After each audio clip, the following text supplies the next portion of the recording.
autoridad de la palabra de Dios y también hemos tomado en cuenta las autoridades que Dios ha puesto a nuestro alrededor, autoridades evangélicas como la FEREDE, el Consejo Evangélico de Madrid, hemos tomado en cuenta las autoridades como el Ministerio de Sanidad, incluso hemos tomado en cuenta las autoridades de la OMS, la Organización Mundial de la Salud.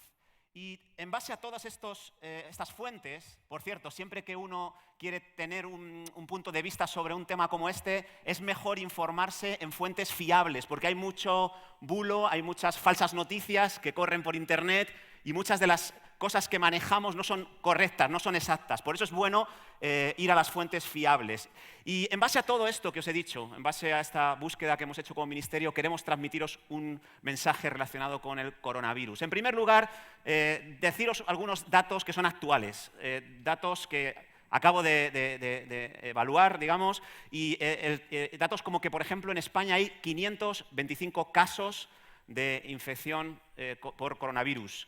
Hay 174 personas infectadas en Madrid, 174 de 6,5 millones, de más de 6,5 millones de madrileños. Hay 10 muertos, 5 de ellos en Madrid, el de menor edad, 69 años. El resto, entre 80 y 100 años. ¿Vale? Esos son datos fiables, de fuentes fiables. Coronavirus e iglesias evangélicas. Hemos escuchado que las iglesias evangélicas eran un foco de infección del coronavirus, especialmente se habló de Torrejón de Ardoz. Bueno, pues después de varias reuniones con los pastores del Corredor de Henares, varias reuniones con el Ministerio de Sanidad, era un bulo, no era cierto. No hay ningún creyente en Torrejón de Ardoz infectado con el coronavirus, no hay ninguna iglesia de la cual haya surgido ese foco de infección del que se habló en los medios de comunicación. Ayer el responsable o el portavoz del Ministerio de Sanidad pidió disculpas a los evangélicos por haber dicho algo sin base, sin fundamento, sin argumento alguno. Lo que sí es cierto es que hay una iglesia en Leganés que ha sido cerrada, y ha sido cerrada no porque la iglesia en sí sea un foco de infección, sino porque la mujer del pastor fue contagiada por el virus, hablando con una amiga.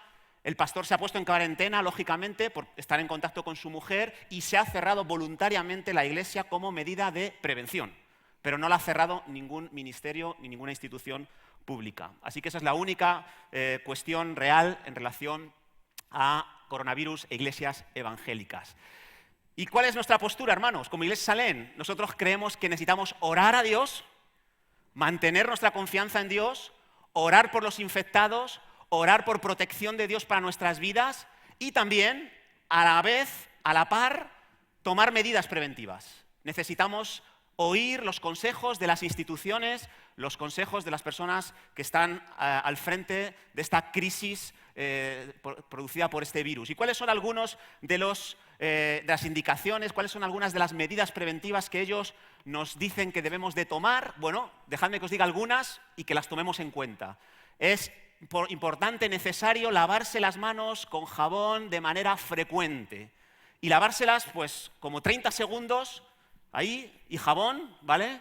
Si no pudieras hacerlo con jabón y agua porque no lo tienes, un gel desinfectante también podría ser muy útil. De hecho, nosotros ya hemos comprado geles desinfectantes, queríamos haberlos tenido ya hoy, nos aseguraron que los iban a traer el viernes pasado, pero la demanda es tan alta que la empresa nos ha dicho que los traerán el lunes. Así que el martes, si vienes, tendrás geles desinfectantes aquí a tu disposición. El miércoles también, el sábado, cualquier día que vengas aquí a la iglesia queremos tomar esa medida.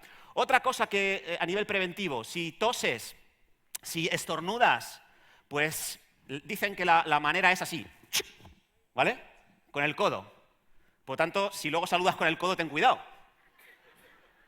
Si lo haces con un pañuelo de papel, póntelo y luego lo tiras a la basura inmediatamente. No lo guardes para otros usos, porque si tienes el virus se te va a quedar ahí en el papel, en el pañuelo y te va a contagiar, ¿vale?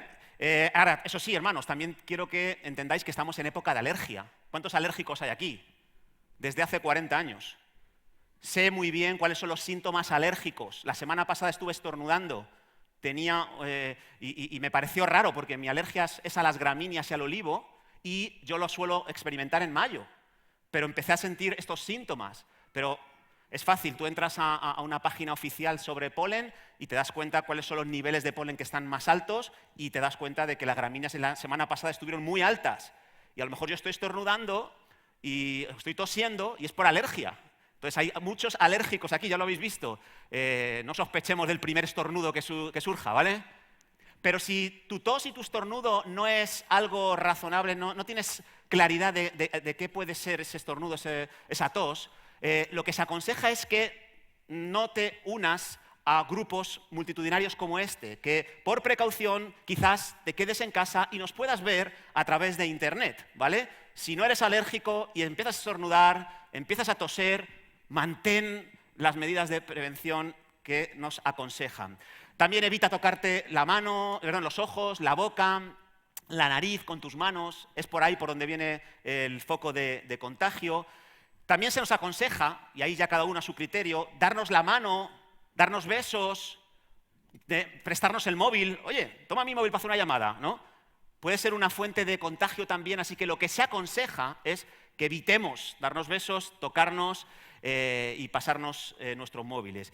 Y también se nos habla de otro punto importante, los grupos de riesgo. Ya he mencionado que hay 10 fallecidos en España, todos ellos mayores de 69 años, así que son el grupo más crítico en esta crisis de infección del coronavirus. Así que si tienes esa edad, 65 en adelante, a lo mejor una medida preventiva, si no lo quieres hacer no pasa nada, es tu elección, pero podría ser abstenerte de ir a lugares donde pudiera estar moviéndose el virus y pudiera ser contagiado, porque eres un grupo de riesgo. Pero si además tienes también enfermedades cardiovasculares o respiratorias, también estás dentro del grupo de riesgo y deberías quizás abstenerte de estar en lugares donde el virus esté aflorando. Y si además vienes del extranjero, has estado en contacto con algunos de los países más afectados, por ejemplo, como con China, Italia u otros, pues a lo mejor también una medida preventiva es vernos desde Internet, vernos desde casa, ¿vale? Así que, hermanos, eso es el mensaje, ese es el mensaje que nosotros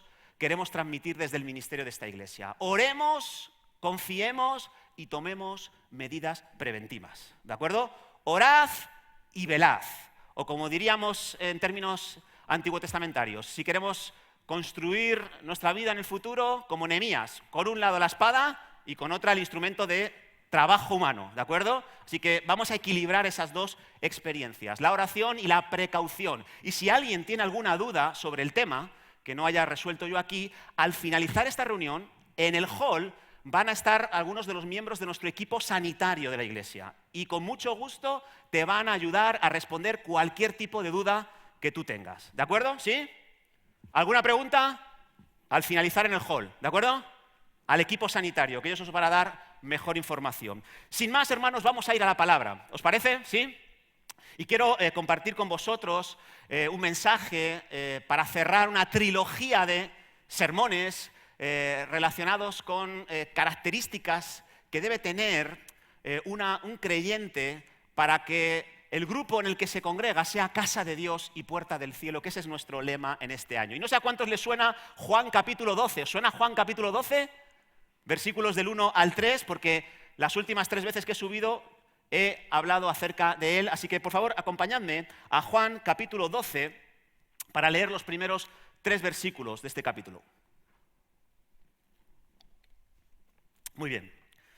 Pues dice así: 6 días antes de la Pascua, vino Jesús a Betania, donde estaba Lázaro, el que había estado muerto y a quien había resucitado de los muertos. Y le hicieron allí una cena. Marta servía y Lázaro era uno de los que estaban sentados a la mesa con él. Entonces María tomó una libra de perfume de nardo puro, de mucho precio, y ungió los pies de Jesús y los enjugó con sus cabellos, y la casa se llenó del olor del perfume. ¿Por qué no oramos y le pedimos a Dios bendición sobre su palabra? Señor, muchísimas gracias, de verdad, porque creemos que estamos en tus manos, Señor. Que nada que tú no tengas previsto nos tiene por qué acontecer. En esa seguridad nos dirigimos a ti, sabiendo que también tienes para nosotros alimento del cielo, Señor. Y lo necesitamos, tú sabes que lo necesitamos, Señor. Por eso te pido hoy que nada interfiera entre tú y nosotros. Al exponer tu palabra, Señor, háblanos. Trae tu semilla sobre nuestro corazón para que pueda germinar y traer un grandioso fruto. Me acuerdo también de nuestro pastor que está de viaje en el extranjero, Señor. Te pido, Dios, que le protejas, que le guardes, Señor, que le uses poderosamente mientras Él ministra, Señor, con los dones que tú le has dado, con el mensaje que tú has puesto en su corazón. Nos acordamos de su familia aquí también en la retaguardia, para que los protejas, los guardes también de todo mal y que les ayudes a seguir adelante en su ausencia. En el nombre de Jesús te lo pedimos. Amén. Amén. Muy bien, hermanos, pues en este pasaje que hemos leído se nos dice que 6 días antes de morir, Jesús decide visitar un lugar llamado Betania. Decide ir a una casa a la que con frecuencia le gustaba asistir. ¿Por qué le gustaba a Jesús ir allí? ¿Por qué le gustaba a Jesús ir a esa casa que estaba en Betania, a 30 kilómetros de Jerusalén? ¿Le gustaba quizás por su arquitectura? ¿Le gustaba quizás por el confort del que podía disfrutar? ¿Le gustaba porque era una casa que estaba en primera línea del mar, con unas vistas apasionantes? No, no era esa la razón. La razón es que a Jesús le gustaba ir allí por las personas que vivían, que habitaban en ese lugar. Estas personas tenían unas cualidades únicas que agradaban enormemente a Jesús. ¿Quiénes eran estas personas? Marta, María y Lázaro. 3 hermanos. Hemos oído hablar de María. María como una mujer a la que siempre vemos a los pies de Jesús. Una mujer dispuesta a escuchar atentamente todo lo que el maestro tenía que decirle a ella y a reaccionar, a responder a eso que Dios la decía, que Jesús la decía. Una mujer que era una adoradora de los pies a la cabeza. Y hemos oído hablar también de Marta, la hermana mayor de estos 3. Una mujer con una vocación de servicio increíble. Una mujer que servía a los demás de manera desinteresada. Una mujer que servía de manera constante. Aunque amando más fuera amado menos, ella aún seguía sirviendo a los que tenían necesidades con lo que Dios le había dado. Así que hemos visto que estas 2 hermanas no competían entre sí, eran un complemento perfecto para Jesús. Muchas veces se nos dice, ¿quién eres, Marta o María? ¿A quién escoges? Bueno, la Biblia nos dice que no tienes que escoger a una de ellas, tienes que escoger a las 2. Tienes que buscar tener las manos hacendosas de Marta y el corazón amoroso y agradecido de María. Tienes que alternar la adoración con el servicio en la iglesia. Tienes que servir abundantemente, pero tienes que tener tiempo para sentarte a los pies de Jesús. Y esa es la enseñanza que nos deja esta hermana. Pero hoy quiero hablar de el tercero en discordia, la tercera pata de este taburete, que es el hombre de la casa, Lázaro. ¿Qué podemos decir acerca de Lázaro? ¿Cuáles son las características que tiene Lázaro y de las cuales podemos aprender? Déjame mencionar 3 características que veo claramente en los pocos pasajes en los que aparece Lázaro.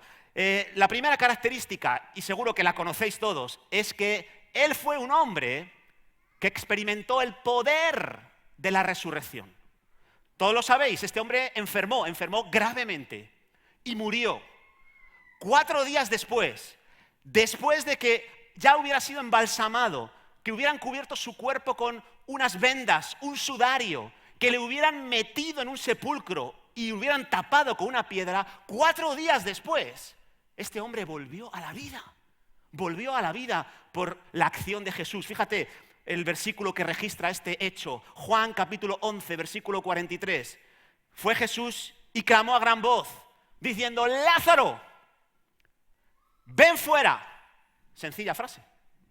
Pero fíjate lo que ocasionó. Versículo 44. El que había muerto salió. Atadas las manos y los pies con vendas, como una momia, y el rostro envuelto en un sudario, todo pegajoso, porque venía embadurnado con una serie de perfumes, de especias, para que se tardara más en descomponer el cuerpo. Y Jesús les dijo a los que estaban allí, ¿cómo estarían los que estaban allí, no? Desatadle y dejarle ir. Y así sucedió. Ese hombre fue desatado y se fue a su casa caminando. Fue algo increíble. Esa fue una primera característica, la que muchos de nosotros conocemos. Pero hay 2 características más, también muy sorprendentes en la vida de Lázaro. La siguiente la veo en los versículos del 11, 45, y tiene que ver con que muchos muchos creyeron en Jesús por medio de él. Fíjate, versículo 45 de este mismo capítulo 11. Muchos de los judíos que habían venido para acompañar a María vieron lo que hizo Jesús y creyeron en él. Vieron la obra de Jesús en Lázaro y creyeron en Jesús. Pero fíjate lo que dice el capítulo 12, versículo 9. Gran multitud de los judíos supieron entonces que él estaba allí, Jesús, y vinieron no solamente por causa de Jesús, no solamente por causa de Jesús vinieron allí donde estaba él, sino también para ver, ¿a quién? A Lázaro, a quien había resucitado de los muertos. Pero los principales sacerdotes acordaron dar muerte también a Lázaro. ¿Por qué? Porque a causa de él, muchos de los judíos se apartaban y creían en Jesús. A causa de él, muchos de los judíos se apartaban de los religiosos, del pecado, y creían en Jesús. Tremendo hombre. No sé qué hazaña te parece más interesante, pero a mí esta segunda me gusta mucho. Muchos creyeron en Jesús por causa de él, hasta el punto que los religiosos judíos le metieron en la misma lista negra que a Jesús, la lista de matarle, de perseguirles para matarles, para quitarles de en medio. ¡Qué privilegio!, ¿verdad? Estar en la misma lista de Jesús. Lo que quieren para Jesús, también para mí. Eso es un privilegio, eso es ser semejante a él en sus padecimientos. Y hemos sido llamados a ser semejantes a él en su resurrección, pero también semejantes a él en sus padecimientos. No nos debería extrañar que nos quieran hacer las mismas cosas que a Jesús le quisieron hacer. No nos debe extrañar que si a Jesús le rechazaban, a ti te rechacen. No nos debería extrañar que si se burlaban de Jesús, se burlen también de ti.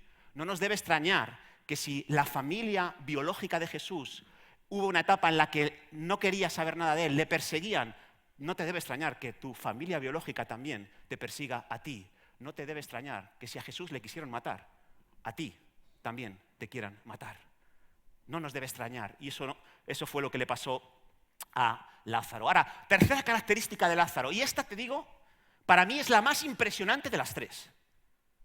Y de esta es la que yo quiero hablar hoy. ¿Cuál es la característica? Bueno, he mirado por todos los sitios en la Biblia acerca de Lázaro y te digo una cosa, no he encontrado ni una sola palabra dicha por Lázaro.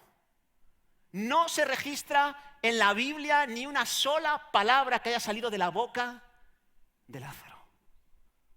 ¿Te lo puedes creer?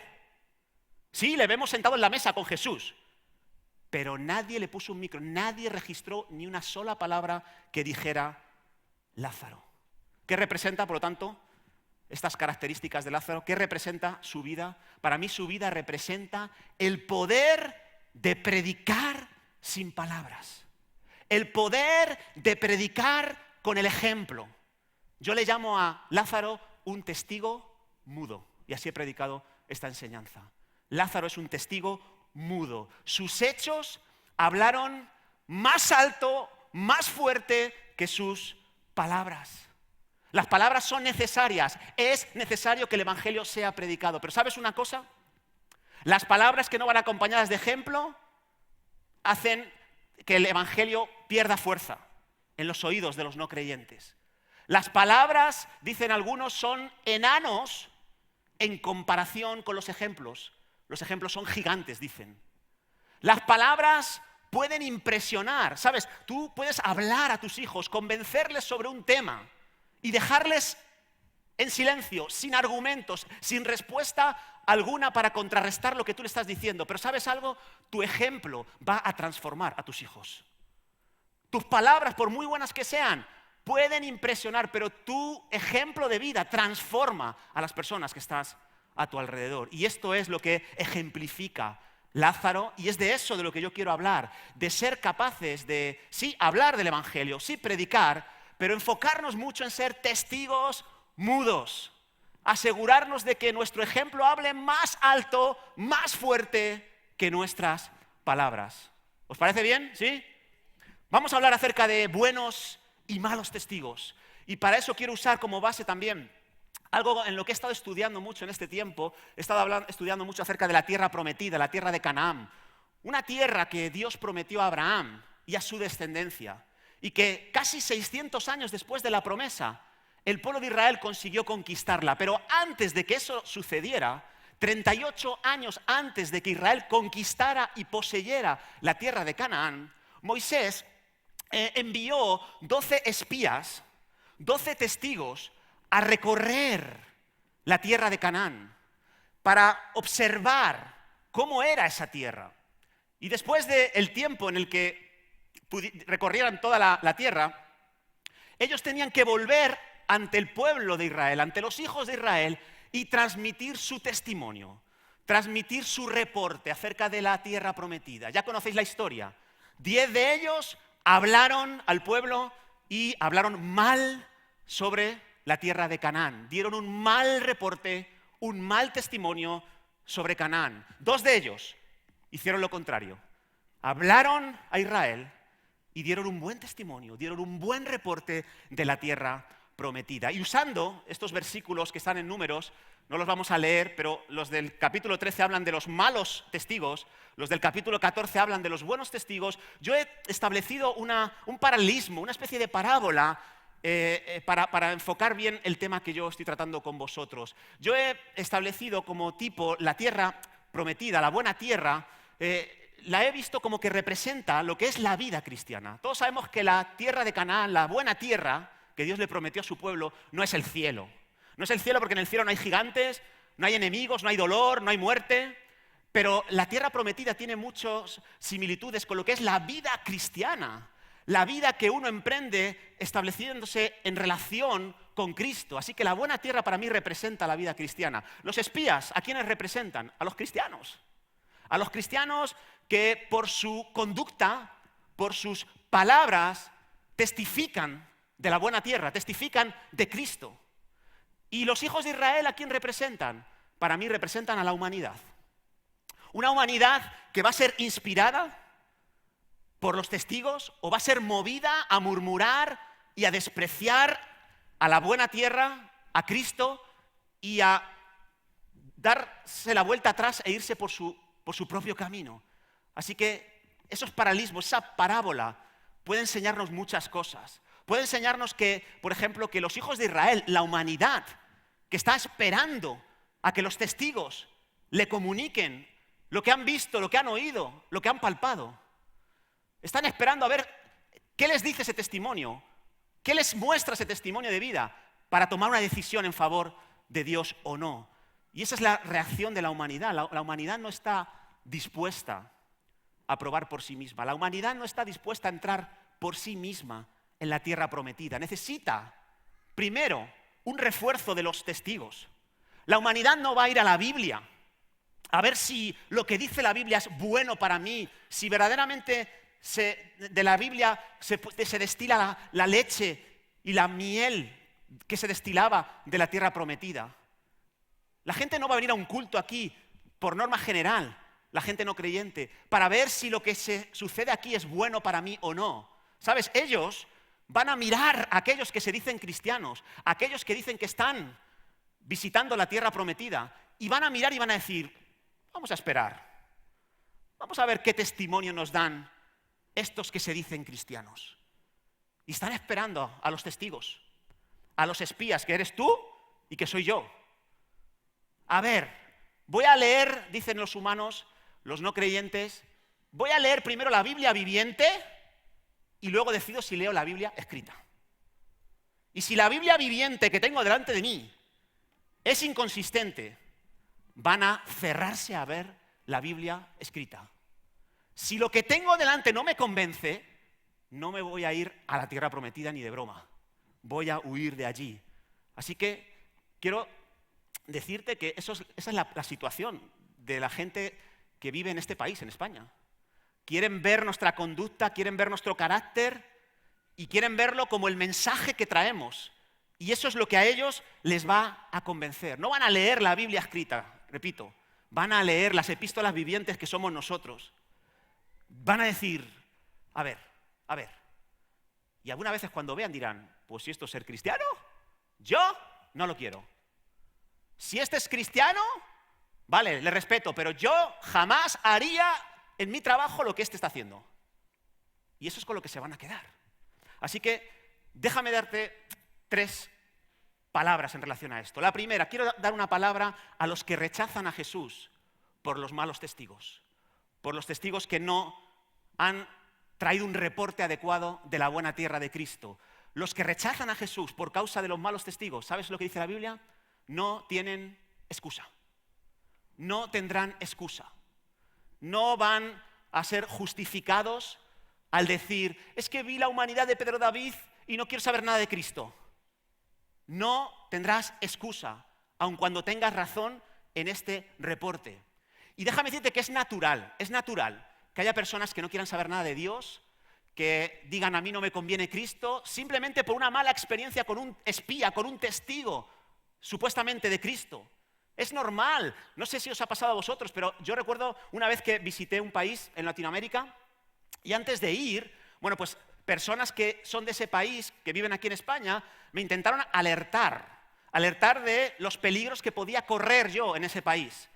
Y me llenaron la mente con ese tipo de ideas, de que cuidado al salir del aeropuerto, cuidado, no vayas solo por ciertos lugares, cuidado con la cartera, cuidado, no te vistas de una manera muy llamativa, cuidado con esto, cuidado con aquello, cuidado con los taxistas, cuidado que como te montes en un coche de ellos y vean que eres turista, te van a dar la vuelta al mundo en 80 días y te van a cobrar lo que quieran, cuidado, cuidado y cuidado. Pues claro, tú imagínate cómo salí yo del avión y cómo puse mi pie después en el aeropuerto, con alerta, ¿verdad? Bueno, no pasó nada durante los primeros 6 días, pero llegó un día y salimos de unas conferencias muy tarde, iba con otro pastor y con su mujer y llamamos a un taxi para que nos llevara al lugar donde nos alojábamos. Y este taxista era muy amable, muy dicharachero, era un hombre muy simpático, ¿no? El otro pastor que iba adelante, en el asiento del copiloto, yo iba con su mujer atrás, y entre risas y chascarridos, el hombre empezó a dar vueltas. Y a dar vueltas a veces en círculos. Y yo ya me empecé a mosquear y me vino el testimonio de los hermanos de España que habían nacido y vivido allí, en ese país. Y empecé a ponerme nervioso. Dije, este taxista es un espabilado. Y empecé a dar vueltas y cada vez íbamos por lugares más oscuros, más tenebrosos. Empecé a verle su cara y el hombre estaba despistado. Ay, pues me parece que me he equivocado. Digo, calla. Ya te he pillado yo a ti, ¿por dónde vas? Se va metiendo por una especie de polígono. A oscuras, no había ni una farola. Y era evidente que no había salida de esa calle. Imagínate mi corazón cómo estaba. Y yo me atreví y dije, oye, perdona, tú nos estás engañando, ¿eh? No, señor, no, me estás engañando, tú nos quieres llevar a un sitio, por favor, vuelve por allí. Y el otro pastor, más veterano, tranquilo, no pasa nada. Finalmente, para haceros corta la historia, no pasó nada. Se había equivocado el hombre. No tenía GPS, no sabía la dirección donde íbamos, incluso terminamos orando por él y entregó su vida al Señor. Pero que es natural que yo me pusiera así, ¿sí o no? Por favor.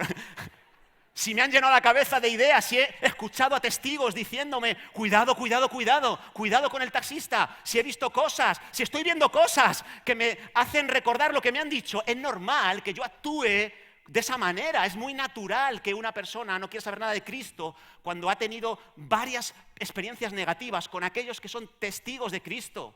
Es normal que digan, yo no quiero saber nada del cristianismo, todo una panda de vagos, mentirosos, hipócritas. Es normal. Ahora, siendo normal y natural, no es lógico, no es justo que determines la existencia de Dios o la conveniencia de Jesucristo por unos testigos humanos. No es lógico, no es justo, dice la Biblia. ¿Por qué no es justo? ¿Por qué no es lógico?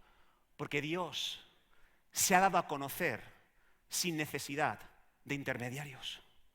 La Biblia nos dice que Él se revela sin necesidad de que haya testigos de por medio. Él usa personas como testigos, pero Él ha usado la creación para revelarnos que hay un Dios poderoso, un Dios bondadoso, y que si eres capaz de mirar un rato la creación, si eres capaz de intentar entender qué puede suceder detrás de todo lo que vemos, de todo lo creado, eso te puede acercar a Dios. y conectar con Dios y darte cuenta cuán diferente es Dios de los seres humanos. La Biblia también nos dice que Dios se ha revelado a través de su Hijo, de Jesucristo.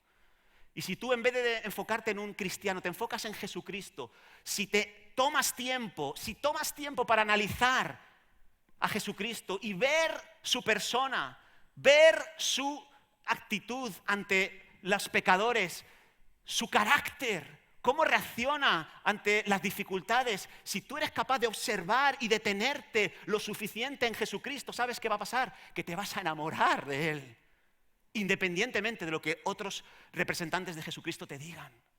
Jesucristo es suficientemente potente, su testimonio es suficientemente potente como para atraerte a Él.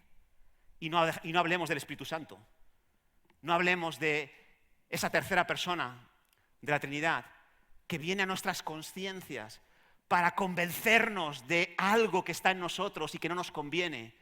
No olvidemos de esa obra maravillosa que está teniendo ahora mismo parte en muchos corazones. No olvidemos de esa ley moral que Dios ha puesto en nuestro interior, que nos ayuda a discernir entre lo bueno y lo malo. ¿Quién ha puesto esa ley moral en tu corazón? Independientemente de qué país seas.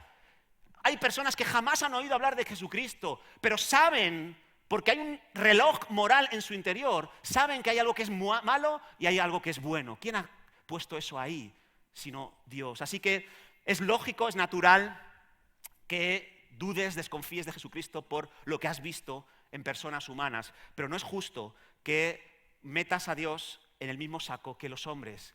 Te animo, si tú has rechazado a Jesús por causa de los malos testigos, te animo a que hagas lo que dice este Salmo, Salmo 34:8. Gustad y ved por vosotros mismos que es bueno Jehová. Dichoso el hombre que confía en Él. Acércate a su palabra por ti mismo. Acércate a Jesús. Acércate a la creación pensando cómo ha podido ser creado todo esto. ¿De la nada? ¿De un chas? No es posible, dicen los grandes científicos que no son ni siquiera cristianos. No es posible, hay un diseñador inteligente. Así que no te conformes con leer a los hombres.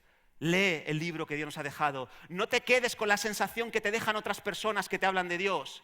Si logras gustar de Jesucristo, ¿sabes algo? Será tu gran tesoro, será tu gran amigo, será algo de lo que no te quieras desprender. Así que si por el testimonio de otros desechas a Dios, no hay excusa, dice Dios.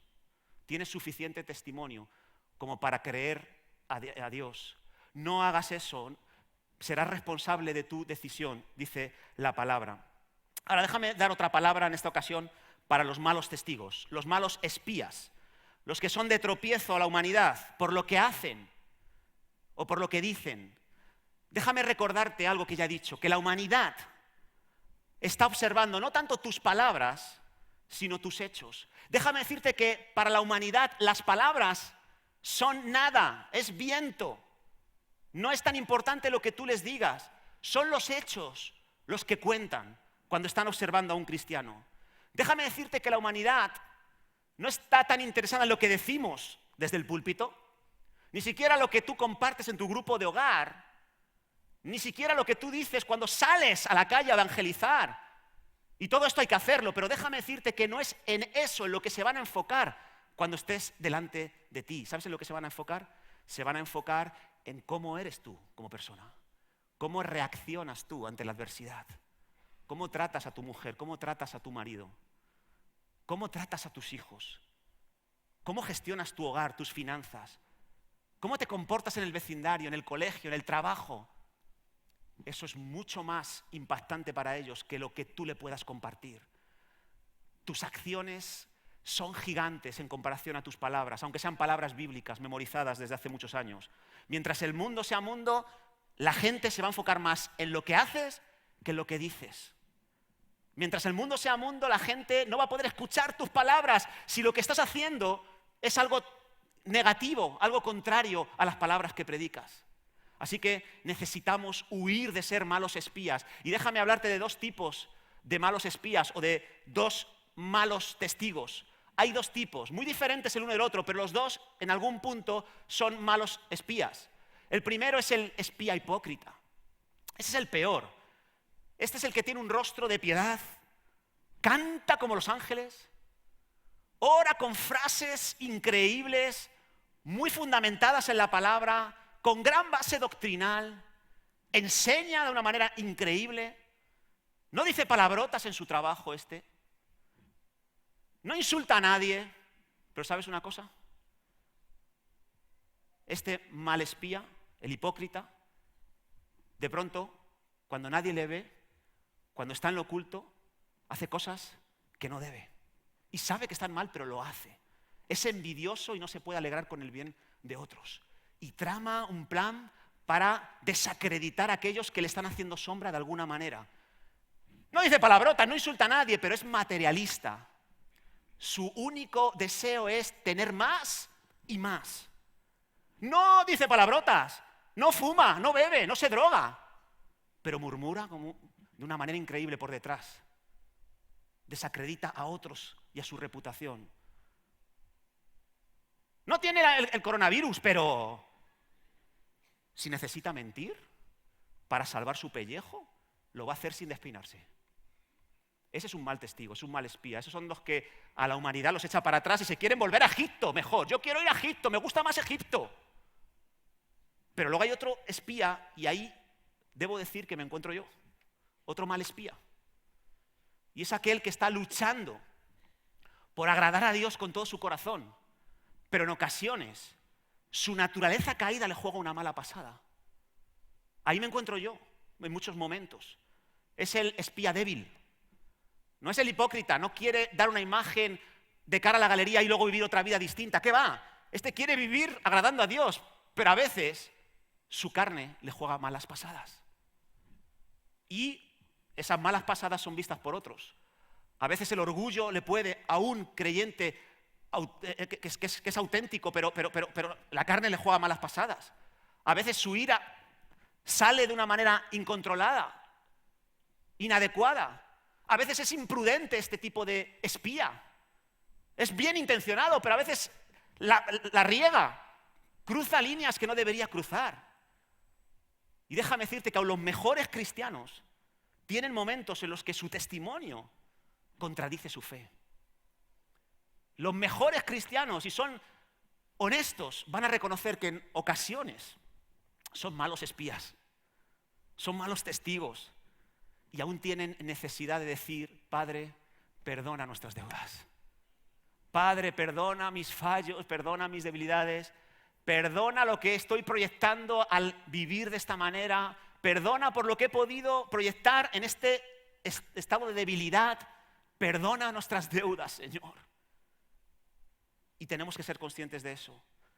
Pero si aquí hay alguien que es de los hijos de Israel, alguien de la humanidad, alguien a quien quizás yo le he podido dar mal testimonio, quiero pedirte por lo que más quieras, no achaques mi debilidad a Jesús. Corrígeme, háblame, dime, por favor, Pedro, no has sido ejemplo en este área. Estoy absolutamente abierto, pero te digo una cosa, por favor, no achaques mis debilidades a Jesús, achácalas a mi humanidad. No te alejes de Jesús por haber visto algo en mí que quizás pudiera contradecir la palabra de Dios. Porque te digo algo, hay una buena tierra que se llama Jesús, de la cual fluye leche y miel. No te la pierdas por nada del mundo, por ninguna persona que esté delante de ti. Fíjate lo que dice Romanos capítulo 3, versículo 3 y 4. Pues qué, si algunos de ellos, y está hablando de los judíos religiosos, los miembros del pueblo de Dios, ¿qué pasa si alguno de esos han sido incrédulos, han fallado a Dios, no han demostrado el mejor ejemplo espiritual? ¿Qué pasa? ¿Su incredulidad habrá hecho nula la fidelidad de Dios? Porque haya algunos representantes de Dios que no actúen todo el tiempo bien, ¿vamos a llegar a la conclusión de que Dios es igual de infiel y de incrédulo? Seguro, dice Pablo, de ninguna manera. Antes bien, la conclusión que deberíamos sacar es: Dios es perfecto, los hombres no. Dios es veraz y los hombres no. Somos mentirosos muchas veces, por debilidad o a conciencia. Pero la conclusión a la que deberíamos llegar es: hay una diferencia entre Dios y los hombres. Dios es Dios y nada más. Y nada menos, mejor dicho. Y nosotros somos hombres y nada más. Déjame terminar con una última palabra, en esta ocasión a los buenos testigos. Los buenos espías. Quiero decirte que son necesarios en una sociedad como esta. Yo no sé en Latinoamérica, puede que los buenos espías son necesarios, lógicamente, pero un mal espía también puede conseguir muchas cosas en Latinoamérica. Pero aquí en España, las personas, los españoles, los autóctonos, están observando y lo que les va a llegar al corazón son los buenos espías. Los que dicen algo y no se contradicen al vivir. Creen algo y viven eso que creen. Esos son los buenos espías y en España eso es muy necesario. Así que prepárate iglesia para ser buen espía. Preparémonos y preparémonos teniendo en mente dos cosas. Primero, recuerda lo que estamos diciendo, la humanidad te está observando, está esperando y al ver una falta en ti van a culpar al Señor. No van a decir es la humanidad de Pedro David, van a decir es Cristo, es Dios. Así que recuerda esto. Necesitamos buenos espías y el mundo te está observando. Y déjame ilustrarte lo que el mundo hace con los cristianos. ¿Me puedes pasar, porfa, esas dos mochilas? Por si mis palabras son enanos, a ver si los ejemplos son gigantes. El mundo, la humanidad, carga dos mochilas sobre sí. Una en la espalda. ¿Sabes qué llevan en la mochila de la espalda, la humanidad? Cuando observan a un cristiano, aquí llevan todas las virtudes. Las cosas buenas de un cristiano, porque no sé si estáis de acuerdo conmigo que los cristianos tenemos cosas buenas, ¿sí o no? Tenemos cosas muy buenas, ¿no? No tenemos abuela, pero tenemos que definir esto. Los cristianos tenemos cosas buenas y los no creyentes lo ven, pero lo colocan en la mochila de atrás. Luego tienen otra mochila, que es la mochila de adelante. Y aquí es donde colocan, amigos, los defectos, los errores de un cristiano. Así que, te hago una pregunta. Cuando ellos miran a un cristiano, ¿por dónde lo miran? ¿Por delante o por detrás? Ven la parte más oscura, más negra de nosotros. Todos los errores, todos los defectos. No ven las virtudes, ¿no? Aunque miren para atrás, no lo ven. Solo ven los defectos. Y déjame decirte algo, la humanidad, aquí en España, la humanidad a la que tú y yo nos estamos acercando, no solo tienen la mochila con los defectos cristianos delante de sí, y todo el rato mirándola con los ojos, sino que cuando la miran, ¿sabes? Cogen una lupa de aumento y maximizan los errores que puedan cometer aquellos que se dicen representantes de Cristo. Y tienen dos morales los no creyentes, una aplicada a los creyentes y otra aplicada al resto. Si un no creyente miente, ni se dan cuenta. Y si se dan cuenta, dicen, es normal, hay mentirijillas piadosas, ¿verdad? Ahora, si un creyente miente, entonces aplican la lupa de aumento. ¡Uy, el cristianito lo que ha dicho! ¡Uy! Y la tienen todo el rato en su mente. Esto es algo muy humano y esto es algo también diabólico. Esto es algo que el Satanás suele hacer. Así que, buenos espías, necesitamos ser conscientes de esta realidad de las personas que hay a nuestro alrededor. Y otra cosa que tenemos que tener en cuenta los espías buenos es que ¿quién es suficiente para lograr que ellos se enfoquen más en las virtudes? ¿Quién es suficiente para que puedan ver el testimonio de Dios en nuestro corazón y no los defectos que en ocasiones manifestamos? ¿Quién es suficiente? Ninguno humanamente. Pero déjame recordarte algo, espía bueno, testigo bueno, tienes a tu favor lo mismo que tuvo Lázaro, el poder de la resurrección.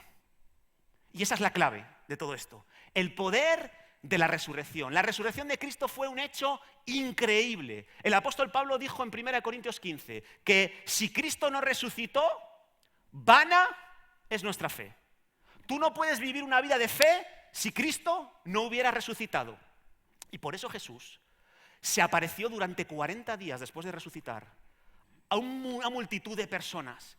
Porque la resurrección era muy importante. Te tienes que creer la resurrección de Cristo. Te tienes que creer que tiene poder para resucitarnos. Y por eso el 40 días, dice la Biblia, más de 16 veces se estuvo manifestando a diferentes personas. En una ocasión a más de 500 que estaban reunidos juntos. Y comió con ellos, bebió con ellos, se dejó tocar por ellos para que no tuvieran ninguna duda de que la resurrección de Jesucristo es una realidad. Les dejó tocar sus manos, su costado, durmió con ellos, habló con ellos, hizo cosas increíbles. ¿Sabes para qué? Solo para que tuvieras claro que la resurrección es una realidad. Y dice la Biblia que si hemos muerto con Cristo, si hemos despojado de nuestros pecados y los hemos volcado en la cruz, si creemos que Cristo murió por nuestros pecados, no solo tus pecados son perdonados, no solamente tú mueres con Cristo, sino que también serás resucitado con Cristo, dice la palabra. Y eso es clave para ser un buen espía en esta sociedad. Hay dos tipos de resurrección en la Biblia. Está la resurrección física, la literal, esa que experimentaremos después de que nuestro cuerpo se haya muerto. Hay una promesa que dice que si morimos con Cristo seremos vivificados, que así como en Adán todos mueren, también en Cristo todos serán vivificados. Pero yo te quiero hablar de la segunda resurrección que Dios también dice que nosotros podemos experimentar. Ya no la resurrección física, está fuera de toda duda. Los muertos en Cristo, no, aunque estén muertos, no vivirán eternamente. Pero hay una segunda resurrección, la resurrección espiritual, que es fundamental para ser un buen espía. La resurrección espiritual tiene que ver con lo que dice Efesios 2:1, que Él nos dio vida cuando estábamos muertos en nuestros delitos y pecados. La resurrección de Cristo propició que cuando nosotros estábamos muertos por el pecado, es decir, nuestros ojos no veían lo espiritual, nuestros ojos no podían creer en Jesús, nuestros oídos estaban cerrados como una persona muerta, no podían oír el testimonio del Espíritu, no podían oír a Dios de ninguna manera. Cuando estábamos muertos y nuestras manos estaban secas, nuestras manos espirituales no podían acercarse a tocar el manto del Señor. Nuestros pies paralizados por esa muerte espiritual, no podíamos hacer el bien. Nuestras lenguas bloqueadas no podían hablar lo bueno. Cuando estábamos muertos en nuestros delitos y pecados, cuando estábamos muertos espiritualmente, Él nos dio vida a nosotros. Él nos resucitó. Y entonces nuestros ojos espirituales se abrieron. ¡Oh! Ahora te veo, Dios. Ahora veo que no eres un cuento. Ahora veo que eres una realidad. Nuestros oídos se abrieron y empezamos a escuchar voces diferentes en nuestro interior. ¿Te ha pasado a ti eso? Esa es la resurrección espiritual. Empiezas a escuchar a Jesucristo hablándote al corazón, hablándote mensajes personales para ti. Tus manos empezaron a correr la sangre y esa mano seca se convirtió en una mano totalmente dinámica y movible que te podía llevar a tocar el manto de Jesús y a disfrutar de la virtud que se desprendía del manto. Tus pies comenzaron a moverse.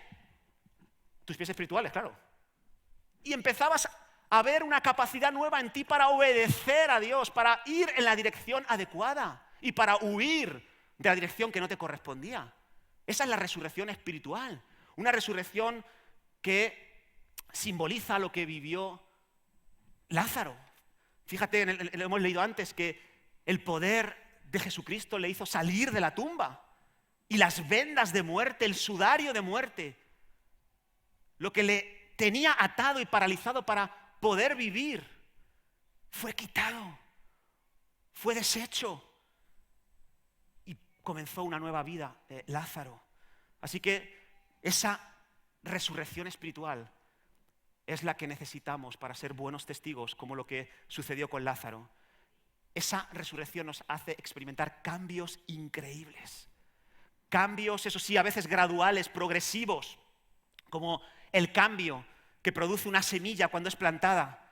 A mi hija le han encargado un trabajo, llevamos varios meses, que hemos plantado un limonero en una maceta y tiene que documentar el crecimiento de esa semilla semana tras semana.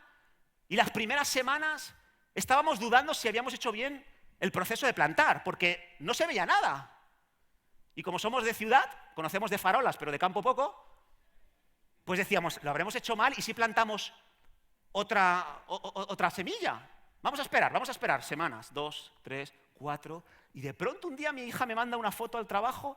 ¡Papá! ¡Ha empezado a salir una raíz! La semilla había ya muerto, había sido quebrada y empezaba a salir el potencial de vida que tenía esa semilla. Hoy he vuelto a mirar la maceta de mi hija, ya tiene florecillas. Dentro de unos meses os traeré un limón. Lo mismo sucede con la resurrección espiritual. Empieza a obrar en nosotros cuando nos acercamos a Jesús. y parece que no pasa nada, ¿verdad? Dices, ¿seré yo cristiano de verdadero? Porque, hombre, he sentido cosas muy emocionantes, he empezado a ver, he empezado a oír, mis pies ya me funcionan, mis manos también, pero no veo todo lo que yo quisiera ver, veo mucha debilidad aún. Espera, la resurrección espiritual es como una semilla, ha de morir primero, pero luego va a traer mucho fruto gradualmente, progresivamente. Y ese es el fruto que va a traer a la humanidad que te está observando. Espera, si han visto alguna debilidad tuya, espera, porque la semilla tiene el potencial de crecer y crecer y crecer y crecer. Y se te van a caer los limones de las manos. Pero no solamente provoca cambios increíbles, sino otros los cambios increíbles. Fíjate lo que dice Colosenses 3, y con esto termino. Si pues habéis resucitado con Cristo, ¿y de qué está hablando? ¿De la resurrección física? No, está hablando de la resurrección espiritual. Sucede un cambio increíble. Comienzas a buscar, la siguiente versículo, por favor. Comienzas a buscar las cosas, ¿de dónde? De arriba. ¿Dónde está quién? Y sentado a la diestra de Dios, dice, poned la mira en las cosas de arriba, no en las de la tierra, dice el versículo 2. Así que otro cambio increíble. No solo empiezas a ver frutos, no solamente empiezas a ver tallos, hojitas, algún frutito que otro en tu interior por el poder de la resurrección, sino que hay un cambio más sustancial y más interesante. Hay deseos, hay afectos que cambian en ti. Hay prioridades que cambian, que son transformadas en ti por el poder de la resurrección. Si pues habéis resucitado con Cristo, esto tiene que pasar. Hablaba con un hermano estos días que está sufriendo un tratamiento contra el cáncer. Y le están inyectando en las venas la quimioterapia y me dice, me siento tan lleno de químico, me siento que tengo las venas llenas de química. ¿Y ¿saben lo que me pasa? Que todo lo que como me sabe a chatarra, basura. Las venas llenas de química, todo me sabe a química. Y yo me preguntaba, ¿y si mis venas están llenas de Cristo? Hay cosas que me van a saber a basura. Hay pensamientos que van a ser desechados al instante por lo que está sucediendo en mi interior. Hay objetivos que no van a estar en mi agenda. Hay cosas que yo no voy a hacer, hay cosas que sí voy a hacer. Hay cosas que no voy a amar y hay otras que sí voy a amar. Simplemente por el poder de la resurrección, que me hace poner mi mirada en las cosas de arriba, que me hace sentir afecto por las cosas que verdaderamente son valiosas. Y de esa manera, te aseguro, vamos a ser verdaderos testigos, buenos espías. Así que termino, hermanos, diciendo que la vida cristiana debería ser un precioso equilibrio entre adoración, servicio y testimonio poderoso como el de Lázaro. Una semana antes de morir Jesús se va a la casa de ellos. ¿Y por qué se va? ¿Por qué le gusta ir allí? Porque hay personas que encarnan estas cualidades allí. Hay personas que adoran, sirven y son testigos poderosos. Así que te dejo con esto, hermanos. Examina tu corazón, examina tu familia, examina tu iglesia y pregúntate si estás atrayendo el cielo a la tierra mediante tu adoración, mediante tu servicio, mediante tu testimonio poderoso. Piénsalo en este año 2020, es el reto que tenemos. Tener un corazón como estos tres hermanos para que Cristo visite, more en nuestra iglesia y la convierta en casa de Dios y puerta del cielo. La vida de Lázaro representa ese poder tan increíble, el poder de la resurrección que hace que la gente se convenza sin necesidad de predicarles. La vida de Lázaro representa el poder de predicar con el ejemplo. Y la vida de Lázaro fue un atractivo para el Evangelio. La gente venía a ver a Jesús, pero no solo por él, sino también por Lázaro. Lázaro era un cosmético para el Evangelio. Lázaro hacía que el Evangelio se viera bonito, que el Evangelio oliera bien. Lázaro sabía que la humanidad analiza a los creyentes y los analiza con su lupa de aumento. Lázaro lo sabía. Lázaro sabía que los no creyentes no leen la Biblia escrita, leen la Biblia viviente. Y como sabía eso, pues él se aseguró de que su carácter y que su conducta fuera su mayor mensaje.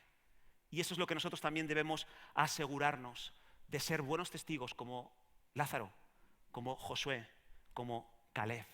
Y recuerda, si estás aquí y aún no has recibido a Jesucristo, los que rechazan a Jesús por los errores de los cristianos, cometen un gran error. Es natural, es lógico, pero no es justo, no es razonable. Así que no creáis los reportes engañosos que podamos daros algunos de los creyentes. Mirad mejor a Cristo. Él conquistó todo por ti. Él te quiere introducir en una tierra que fluye leche y miel. ¿Amén? ¿Por qué nos ponemos en pie, hermanos, y terminamos orando? Voy a pedir a algunos músicos, si nos pueden, por favor, acompañar.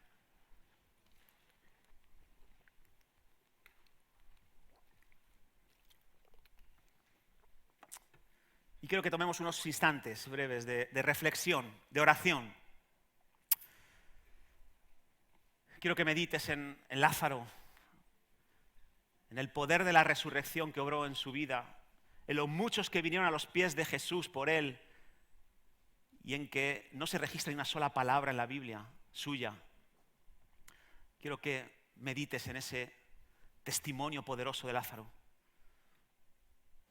Y mientras oramos, hermanos, si podéis inclinar vuestras cabezas y cerrar vuestros ojos, mientras oramos, quiero que medites en tu corazón. Y quiero, en primer lugar, no sé si aquí hay alguien que nunca se ha introducido en la tierra prometida, en la buena tierra, nunca ha establecido contacto personal con Jesucristo, nunca ha gustado, nunca ha visto lo bueno que es Dios y nunca ha depositado su confianza en Él. Y a lo mejor ha sucedido por los malos ejemplos, los malos testimonios de algunos representantes de Cristo. Si tú estás aquí en este lugar, nunca antes has hecho una decisión de fe, nunca antes has decidido dar ese paso y quieres hacerlo hoy, yo quiero darte esa oportunidad, quiero que oremos juntos.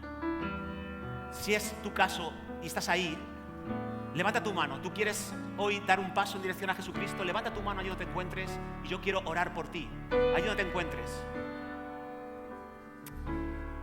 ¿Hay alguien aquí que quiera hoy dar ese paso de acercarse a Jesús? Hay una mano, no sé si se ha levantado para adorar a Dios. Pero si hay alguien aquí que hoy quiere dar ese paso, por favor, al final de la reunión, ven aquí, a mi lado izquierdo. Habrá personas que te quieren acompañar, que quieren orar contigo, quieren darte algo que te va a ayudar en los próximos pasos. Si hay alguien aquí arriba también que pueda descender luego aquí abajo y pueda dar un paso de compromiso con el Señor, entrar por sí mismo en la tierra que fluye leche y miel en Jesucristo. Pero quiero orar también, en segundo lugar, por aquellos que están absolutamente convencidos de que necesitan ser buenos testigos, buenos espías en el lugar donde Dios les ha plantado y son conscientes aún de su debilidad y quieren hoy decirle: Señor, yo quiero ser un testigo poderoso de la resurrección. Yo quiero evidenciar los cambios que deben haber en un cristiano. Yo quiero, Señor, que mis afectos sean los adecuados, mis prioridades las adecuadas. Si hay alguien aquí que quiere hoy de reconocer esa necesidad, levanta tu mano y te encuentras. Yo voy a orar por ti. Dios os bendiga. Y me uno a vosotros, me uno a vosotros. Señor, ayúdanos, por favor, a ser mejores espías de la buena tierra de ti, Señor, a ser mejores testigos, a no motivar el alejamiento de los no creyentes de ti, a no inspirarles a darte la espalda por lo que ven en nosotros. Por favor, Señor, danos la fortaleza que necesitamos para ser testigos, para que el poder de la resurrección espiritual sea más notorio, más manifiesto, Señor, en nuestras vidas. Señor, te lo suplico, ayúdanos en el nombre de Jesús.